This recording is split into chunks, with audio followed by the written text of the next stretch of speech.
l'homme que vous voyez là, c'est le sieur Langlois. C'est un cultivateur, il est en train de découvrir dans son champ de luzerne, près de Pantin, des traces de sang.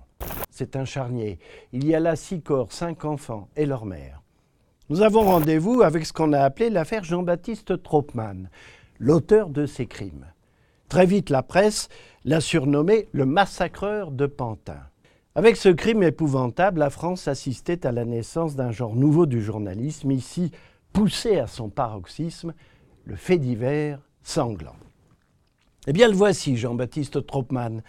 Sa fuite lors d'un banal contrôle d'identité a mis la puce à l'oreille des enquêteurs. Troppmann avait tenté de soutirer de grosses sommes d'argent à M. Quinck, un père de famille, un petit industriel dans le textile. Mais le stratagème du tueur n'avait pas fonctionné et c'est finalement toute la famille Quinck qui était tombée sous les coups du jeune homme.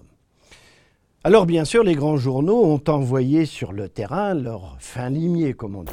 C'était à celui qui sortirait le scoop du jour, Thomas Grimm, du Petit Journal. En fait, c'est un pseudo qui cachait une petite troupe. Eh bien, il était aux avant-postes, il avait une théorie sur tout, ce journaliste. Il écrit « Un père poussé par une haine farouche ou par une odieuse cupidité a tué sa femme et 5 de ses enfants. » Tout était faux. Les corps du père et du fils aîné furent vite retrouvés et Troppmann finit sur l'échafaud le 19 janvier 1870. En tout cas, pendant près de 5 mois, la France aura vécu ce dossier comme on suit un roman feuilleton. D'ailleurs, les journaux s'en félicitaient. L'imprimeur du Petit Journal, le 24 septembre 1869, écrit « Jamais crime n'a excité à ce point l'émotion, la curiosité. Les plus minutieux détails de l'instruction judiciaire sont aussitôt connus.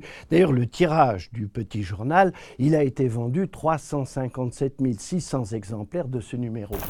Et tout est bon pour faire du chiffre, y compris carrément imaginer les histoires pour nourrir la rubrique « Faits divers ». Vous trouvez cela passionnant ? Vous avez raison. Alors rendez-vous sur Retro News, le site de presse de la BNF.